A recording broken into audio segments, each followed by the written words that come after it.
Welcome to Be a Light with Mushan podcast. I'm your host, Mushan Payeski. This podcast is dedicated to spreading kindness, positivity, and knowledge sharing and amplifying the importance of human connection and authenticity. Throughout many platforms and organizations, I have met many inspirational individuals. And all the individuals I invited to this podcast, whose journey, whose stories are very inspiring to me. And their stories, their perspectives have touched my life. I believe their stories will touch yours too. And some of those are from across the globe, and today have invited someone special from far away from Australia.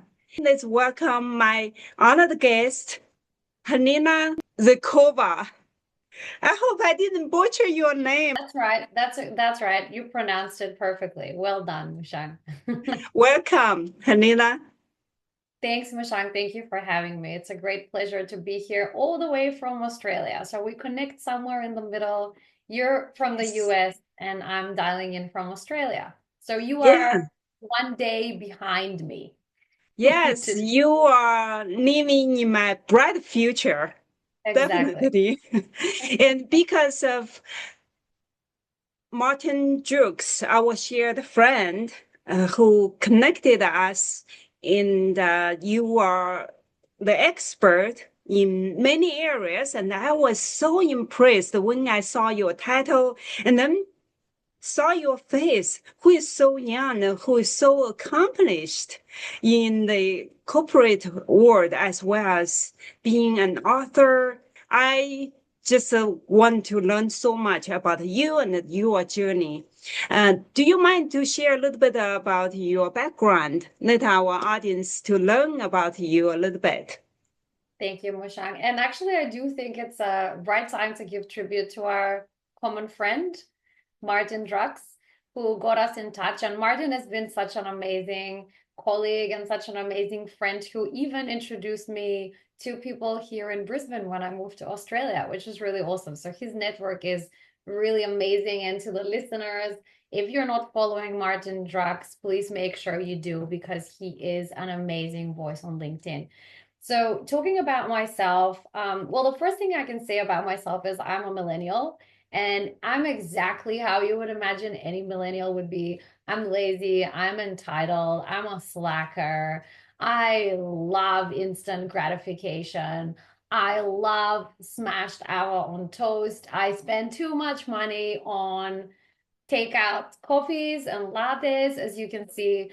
So that's actually what the picture of the millennials is everywhere in the world. And it's probably a little bit true. At the same time, I'm also a senior leader in a Fortune 500 company. And I've had the opportunity to live in different countries, to travel the world, and also to work with a lot of extraordinary leaders throughout the globe. And from those leaders, I learned a lot about leadership. Some of those lessons were exactly what you need to do when you're a leader. From some of them, I learned what not to do, which is also a really good experience to have. And yeah, that actually brought me on to the idea to write a book and collect all those leadership lessons in a book, which is called Dear Monsters. And I have it here. Yeah. Yeah, I can't wait to hear the ideas all behind that. And so let's set the stage. I know you have a lot to share, and you are so talented. Uh, if Tell our audience if they are going to sit here and listen to us, what they can learn from you. Well, I was always wondering what can I bring to the world because I wanted to share my story. I feel like everybody has a story that's worth sharing, but at a specific age when you're under 30, you're thinking, what do I have to offer to the world? And that was actually exactly that unique perspective that I had on leadership and what the different generations at the workplace perceive as good leadership. Because what I've realized is a lot of the young people, like myself, didn't want to lead because the older, the traditional framework of what leadership is was nothing that the young people wanted to relate to. It was just too different. It was created by another generation, a generation that maybe wasn't there anymore. So I felt like the concept of leadership and also the concept of how the modern workplace is supposed to be and what is the game and how you play the game was something that young people weren't taught to. And I learned that just falling flat on my face a million times.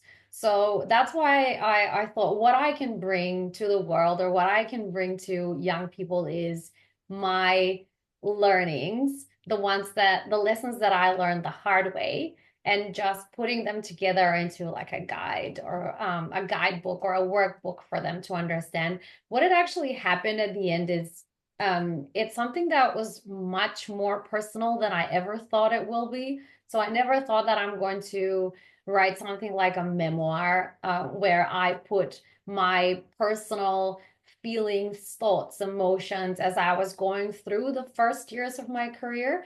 So it was a real vulnerable and a humbling experience to get it out there. But at the same time, where I feel like what's been really important is to have people come to me and say that they identify themselves with this story or looking at some of the leadership lessons and some of the bosses that are covered in the book that they feel like they've had the same boss and they've learned some similar lessons from them. So it's really about getting in touch with a whole new part of yourself and getting in touch with a new audience. And going back to your original question, I guess there's a little bit of vulnerability that we need to put into that entire mix, putting yourself out there and sharing something that's really personal and letting the world see it. It's a very humbling experience for sure. Thank you. To be honest, earlier you mentioned that you are the typical millennial type of leaders or professionals. I couldn't tell because obviously you have accomplished so much. So how you managed this expectations from the world and also own your own vulnerability and the authenticity side. Yeah. Well, I think actually both can be true. And I do deeply believe that, millennials are maybe lazy because they do perceive that type of, or they do show that type of behaviors, but it doesn't mean that they can't achieve great things. It's just about how have they been socialized and how they've been raised. So there's a lot of circumstances that play into that entire theory around generations. So I actually am a big fan of generations. There are some people that are saying it's all generalizing. You're putting a lot of labels on people. And you can't, of course, you can't say that all millennials are 100% the same. There's a lot of nuance there. But at the same time, we do know that as time progresses, we actually have technology. We have a lot of global events that are shaping generations. And I would say for millennials, it was probably the first one that is very homogeneous because as technology, the internet, cell phones, smartphones, etc., started kind of expanding in the globe, it was all happening around the same time. Then with Gen Zers, that became even more exacerbated. So I do feel like the modern generations actually do have a lot of shared events that are shaping those generations.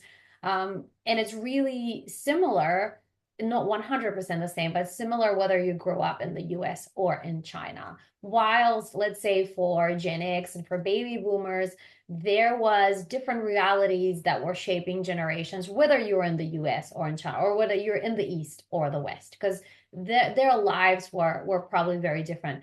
And also the labels that we're using for generations, they're very US centric. So they're kind of focused on the Western world and the events that were happening during the Western world. So going back to the story about millennials, the millennials were raised by another generation. So the millennials were raised by baby boomers. And that is Yes. actually where it all starts, right? So when you think about baby boomers, so they're born between 1945 and 1964. They're the post-war baby boom generation. And the way how baby boomers raised millennials was very interesting because it was the total opposite of how they were raised. Because when baby boomers were growing up, the silent generation were their parents, or the greatest generation, and that was the generation that went to war. So they were very authoritarian. They were putting a lot of attention on discipline. Before that, they were working in farming or in rural areas. So that was the time when they started gravitating towards the big cities. And that was a very big difference. So baby boomers who grew up in, those times when you're told children should be seen but not heard, right? Or you do as you're told, or you pay your. And that was also related to the fact that there was so many children back then. So families would have 5, 6, 7 kids, and they would all survive due to all the advancements in technology and medicine, etc. So they weren't used to being the center of attention. I even read some very interesting stats about the baby boomers in America, that actually the school system couldn't support so many children, that the kids back then were literally sharing a desk that's meant for 2 pupils. There were sitting 4 or 5 kids. Even the maternity wards couldn't keep up with so many deliveries happening at the same time. So it was a really unprecedented time in history.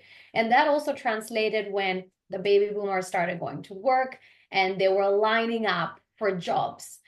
So there was so many candidates for one role. So they kind of grew up into this time and place where you feel like people are replaceable. You have to keep your head down. You have to just do the work, and your time will come eventually. Fast forward, when they're having their own kids, that is the millennials, they're raising them in a totally different way. So they're raising them in you can be whatever you want to be. The millennials are kind of put into the center of the family. They're the baby boomers are kind of the first helicopter parents. So the parents that just stay close, they're very involved. They're their kids' best friends. They drive them to all the extracurricular activities, to all the sports and the dance and the language lessons, and they invest so much time in their kids' development and education. So obviously when millennials come to work and when they start asking questions, or when they say, why am I not involved in this important project? When they start challenging the status quo, when they say, why are we doing this? Is this really necessary? Of course, that causes some friction, because people might think, oh, well, when I started 30 years ago, I could never think about asking this question. And at the same time, I feel like people are not taking that step back, thinking, what kind of circumstances did this generation grow up in? And also, I do have to say, who raised them? Yeah. Wow, you are the expert in so many generations. Obviously, you learned a lot from your parents, right? So are your parents helicopter type of parents? Would you like to Absolutely. share your personal experience? Absolutely. They are very much helicopter parents, and probably also in the more extreme kind, because I was the only child. So I was always showered with a lot of affection and attention and support. So they were really always there for me. They were my best friends, really. And I always knew that they kept my best interests at heart. That has done me a lot of service, but I do have to say a lot of disservice, because when I first joined the workplace, I was expecting that my managers or my bosses are going to act the same way. And I was disappointed on so many levels, because that didn't really happen. Yeah. Well, because I grew up in China, I have seen, I'm the Gen X, which is Yeah. not non-important generation, forgotten generation. I have seen a lot of millennial or Gen Z and grew up in China. They were like so protected, so covered over, and just like you mentioned, with so much attention, and sometimes they felt the pressure from the couple generations, like from the love and the attention.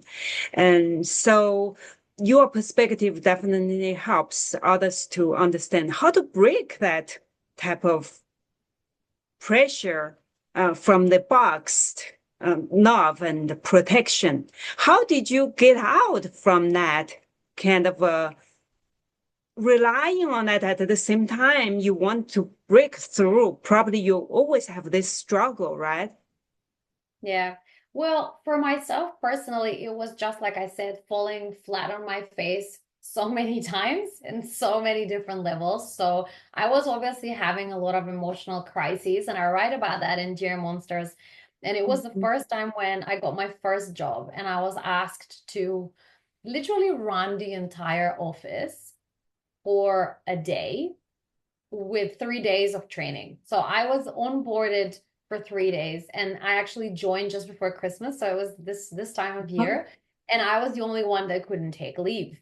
So as we were running the office, it was going to be just my boss and myself doing everything. And I was working in a customer service call center. So we were helping, our customers were the employees of this large organization. So we had to be constantly on call and providing very professional help and support. And my boss on that specific day just said, sorry, I'm busy today. I'm in meetings. I'm going to be back at 2 p.m. You're on your own. And I literally thought that I'm going to collapse because the phone was ringing. There was a lot of email inquiries, and just I wasn't expecting that your manager would just leave you there on your own to do things that you don't really feel 100% comfortable doing, because that's just something my parents would have never done. They would have been there, held my hand, supported me. So it would have been a much softer landing. But I realized that in life, sometimes you just have to jump into the cold water. And that's how you learn and that's how you grow. So out of that experience, I learned about how trying things that you're not 100% comfortable with can actually help you become more comfortable and become better faster. And that's one of the things that the new generations or the younger generations need to know, that it is okay to do things that you're not 100% comfortable at. Yeah, that's a very valuable lesson for all generations to learn, definitely. So, as you are a leader for our audience, Helena actually is SVP of the region and of the global company. And how you definitely need a team of multi-generational, diverse team. How you communicate with different team members, they are from different generations because they have different communication styles. Yes, that's right. And actually, we've spoken about this previously also about the different countries, right? On that multicultural Yeah. experience. And what I wanted to say about it is when we approach someone that's from a different country or from a different culture, we usually approach them from a place of curiosity and a place of respect. And Mm-hmm. when I've worked with people, and I've actually worked with a lot of people coming from, culturally very diverse areas in Europe and now in the Pacific. So I've always taken that stance. But when we work with people of different generations, I don't think that we talk about that enough, that we need to display those same two adjectives, really. So you need to come from a place of curiosity and a place of respect, just like talking to someone from another country. And I feel like sometimes when I write about it, I say we can actually approach generations just by thinking that someone comes from another country or from another planet for that matter. So you don't take things personally. They just come from another country. They have different customs, different traditions, different food. You just have to embrace it. You have to learn about it. And that's a very important approach when we're dealing with generations. Another thing that's really important to talk about for managers now, and it's actually very much connected to the second book that I'm writing at the moment, is managers are being faced with multi-generational teams like I have as well. And you have people that are in their 70s to people that are in their early 20s on the same team.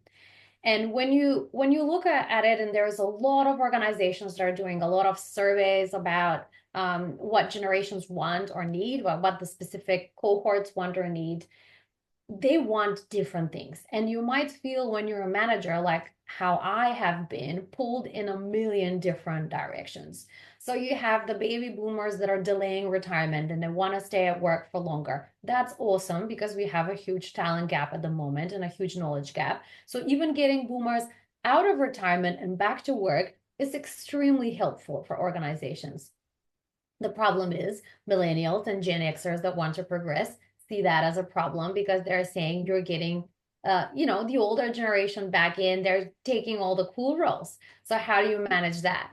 At the Yeah. same time, the Gen Xers, well, and I think you will probably attest to this as well, they appreciate the flexibility and a good working culture much Mhm. more than high pay. That is because Yes. of the place where they are at the moment in their life and in their development. At the same time, millennials and Gen Zers are really strained financially. It's never been harder to get on the property ladder. They feel extremely, extremely worried about their financial future. And when millennials now are taking managerial roles, something like over 70% of them say that they actually don't feel like they've had the necessary training to take those roles because all the learning and development spending has been slashed over the last 10 to 15 years in the corporate world. It's the first place where people start to cut costs, right? And for millennials, they are the most engaged employees when we're looking at engagement, but at the same time, they're always the most likely ones to leave. So there is so much ambiguity right now. And for any manager, when you put all those different ages and generations into the mix, and you put in different cultures, and you put in different Yes. languages, it has never been harder to be a leader than today. I'm telling you. I don't know how you see that, Mushang, but I feel Well, like I feel like managers have some tough years ahead of them. yeah, and especially when you are so young and have to lead a team with multicultural, multi-generations, I can imagine there are challenges, right? Absolutely. Yeah. Absolutely. But as you said, just showing up, probably showing up as authentic as possible and carry the curiosity with you to have a conversation. And I loved that you used that, just treating them like from different country, from different planet. And that Yes, it's a helps. lot less confrontational, really, because I don't know, when we look at a person from a specific generation, we might get offended by Yeah. some of their reactions if it's not what we expect. But I Yeah. wanted to ask you about leadership styles. So I know that we've spoken about that quite a lot, but for Yeah. your generation or for someone that's a Gen Xer, what's the best leadership style that you respond to? I'm really curious.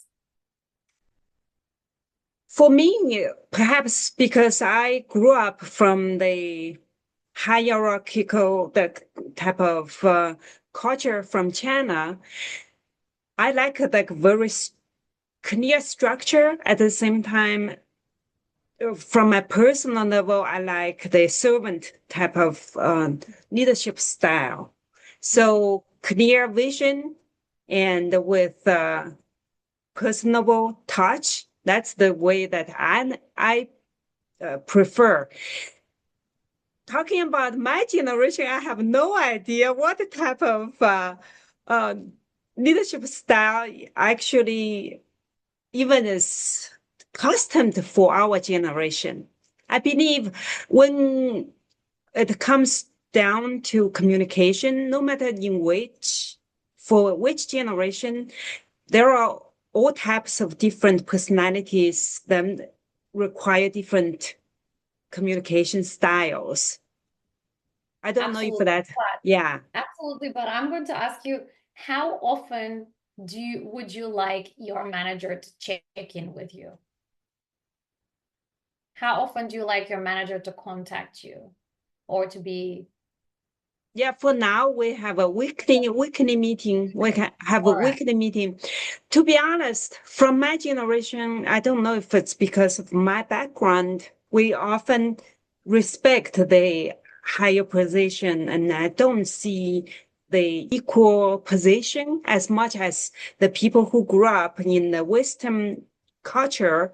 they tend to be more like equalized conversation, feel more relaxed. Right. Although my boss actually is pretty nice, and also our company culture, which we are from the same company, the culture is very, very supportive, very open. Yeah. However, there's a gap there for me. I don't know Mhm. how you feel with your leader. Do you I feel think that there's a gap?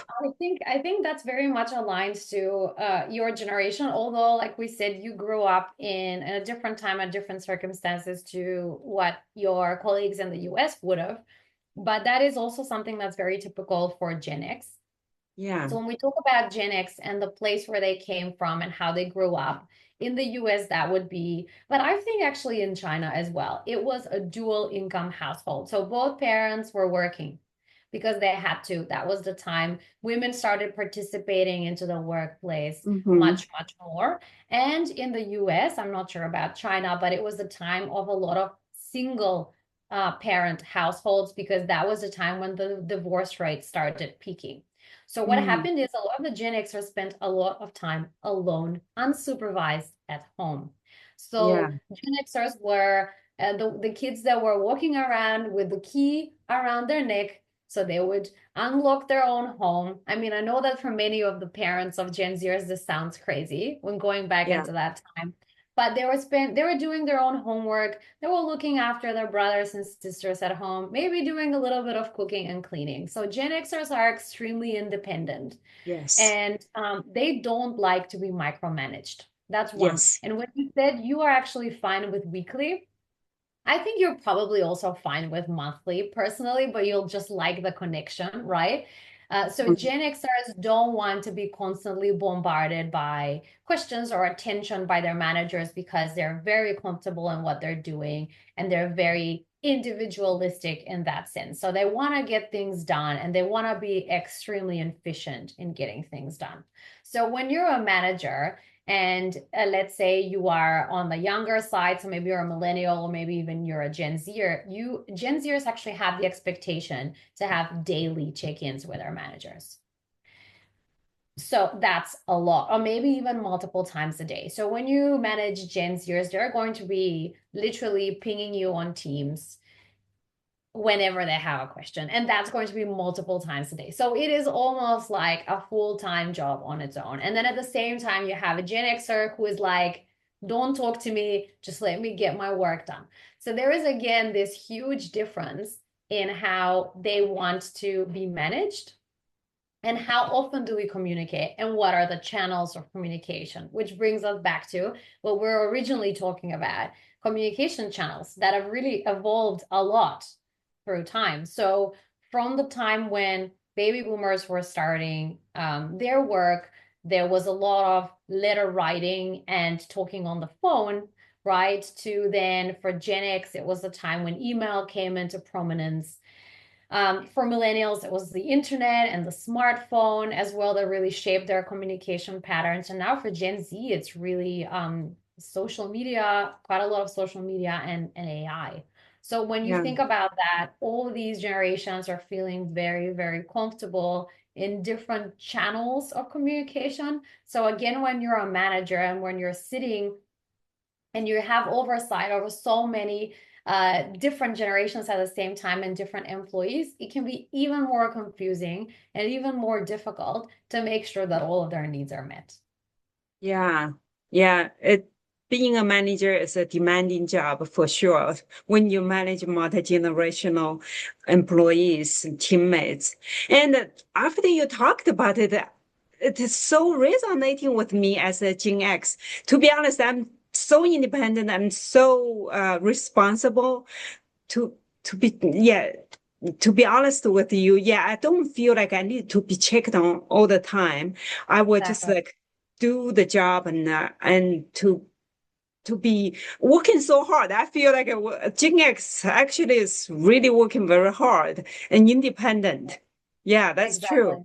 Exactly. Yeah, And if you have a manager that is bombarding you with attention, you might actually take offense, right? You might say, oh, does my Yeah. manager think that I'm incapable of doing my job?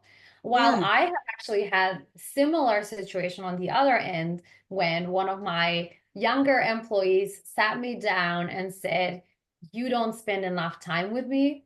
I don't Oh, feel supported by you. And I felt genuinely offended because I was checking in weekly. So for me, weekly was a very lot. frustrating Yeah. because my baby boomer managers, and I actually always somehow end up reporting to baby boomer managers, for them, it's monthly and maybe not Hmm. even because they're very busy in their senior roles. So even those monthly check-ins get canceled a lot. So when I'm thinking I'm investing more time in this relationship on a weekly basis with a weekly check-in, Yeah. and then being told this is not enough, of course that can cause frustration and thinking, is it Yeah. ever going to be enough, right? But what's really important there is I don't want to only talk about the problem, but I want to talk about the solution as well, Hmm. which is um, when I started writing that book and analyzing what are the different needs of the different generations, I really started thinking there has to be a common denominator, like in math. There has to be just this one statement or this one need that is so common and broad that nobody would disagree with. And when we talk about communication, it's really clear, just going down, down, down to the basics of everybody wants to be seen and heard and Yeah. acknowledged, right? Hmm. So when you go from that place, you just start thinking, all right, what are the different channels, how I can make, or different ways, how I can make my people feel seen, heard, and acknowledged in their own way. However, sometimes you also have to agree that there can be a lot of communication channels going on at the same time, but there is one that is official, and this is the one way how we make decisions. And that can be, let's say, we make decisions in person or we make decisions on Zoom. If we don't make decisions on chat, right? Or we don't make decisions via email because that's just taking too much time and it's inefficient. But it's really important to give your employees what they want and what they need when they need it so that they can do their best and be their best at work. Yeah. Yeah. That's true. Knowing the difference between the generational communication styles is very important. And knowing the individual's personality and the communication style is even more important, I believe. So that's true. Even in the same generation, probably everyone acts differently. But I guess from the Gen Z or Millennial generations definitely need more attention.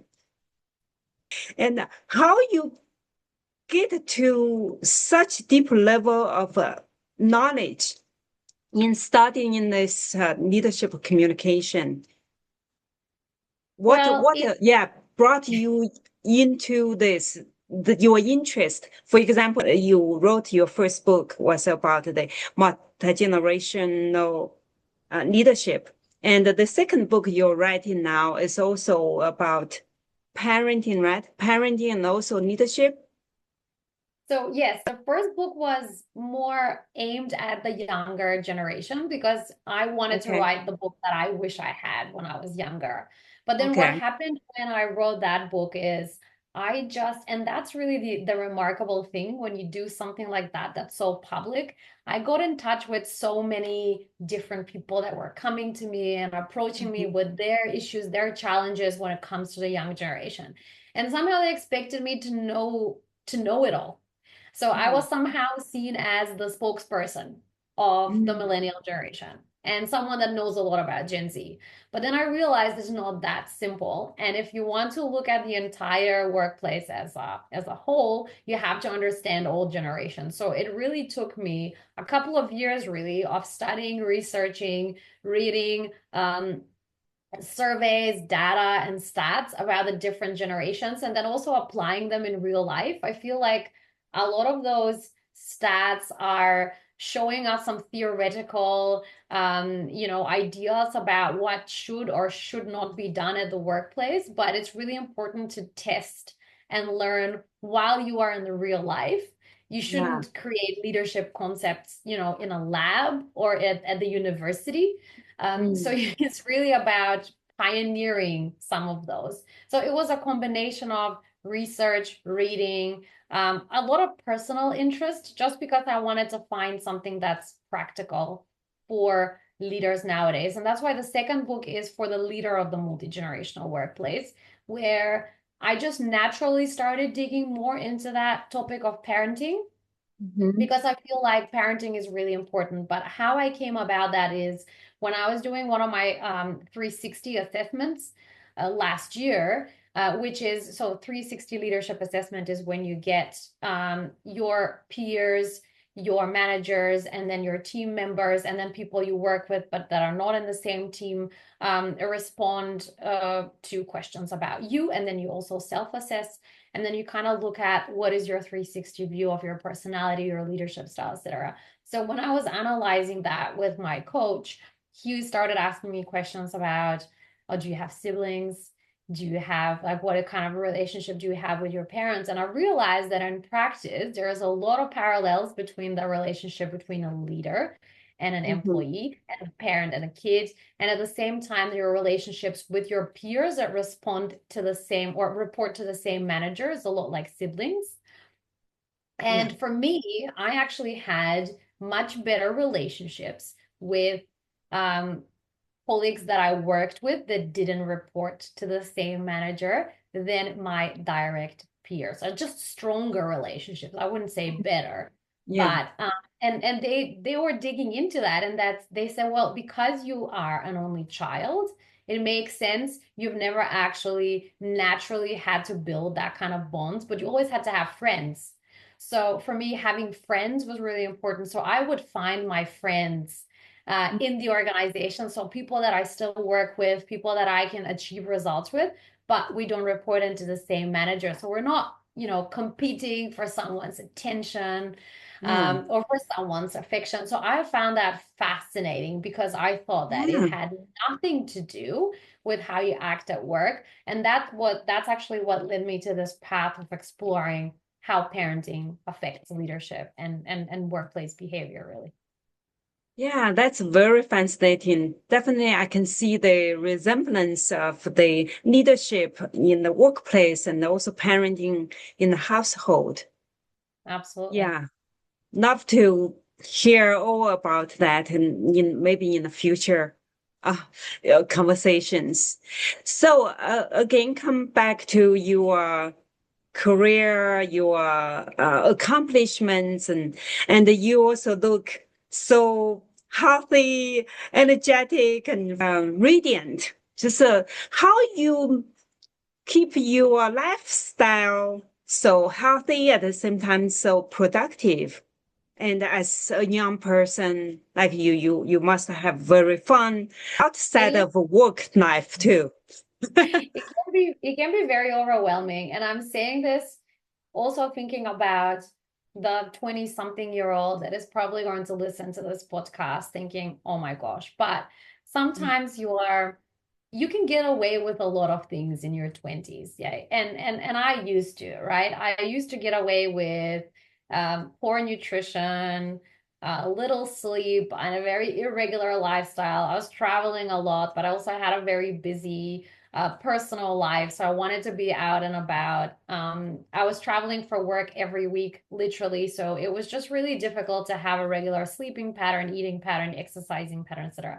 And that all works when you're in your 20s. But when you start thinking about longevity, and you start thinking, and when I started reading all those stats about baby boomers still working into their mid 70s, and probably for our generation, we're going to be working even longer. Um, Mhm.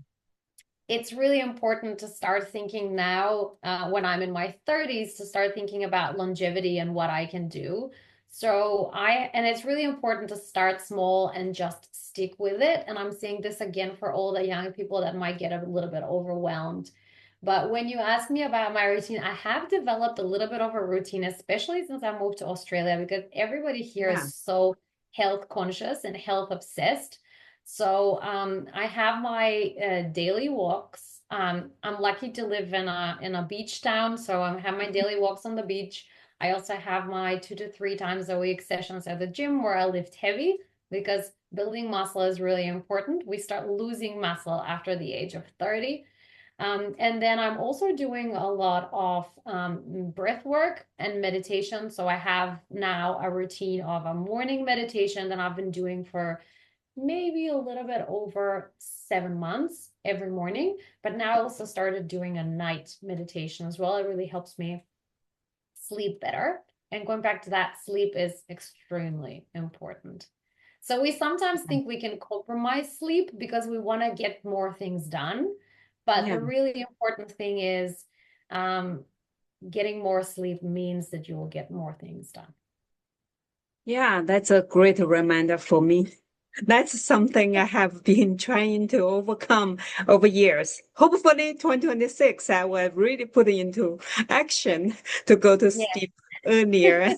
that's Thank you true. for sharing your secret of a secret routine, how to get to the productivity that you have demonstrated. So, Yes, and I do have yeah. to say maybe just one last thing, Mushang. It's really important to have your why, so to know why you're doing things. And I was Mhm. thinking about you, and I was thinking about your recent marathon run, right? Yeah. And you probably had to, during that marathon, have the motivation and the energy to just keep going, even when you feel like it all seems pointless or lost. So if you Yeah. find that why, if you find that inner purpose as to why you're doing things, you're always going to stay motivated. And just like yourself, that's something that really distinguishes people that are highly accomplished or successful, is because they always know, even when the external validation is not there, to just Yeah. keep on going, because the external validation comes. But as a leader and as a young person as well, you have to know that sometimes that external validation will lag and might even come 2 or 3 years later. You just have to Yeah. keep on doing what you're doing. That's so true. Uh, you spot on that. Just like this podcast, so far I don't have a lot of followers. It's just a passion project, and I'm so glad you agreed to be on this podcast to share this. It's because the why, and we have this same why in common, is to provide some valuable messages or things out there to support others that actually add value into our lives, even Right. small things like this. So definitely, I thank you so much for being a bright light, a neon light on my podcast to start the new year. And this is, yeah, purposefully to invite you to be, because you are a rising star, and definitely setting the great start of our new year. Thank you so much for sharing your wisdom. Do you have any other things you would like to share before we close our conversation today?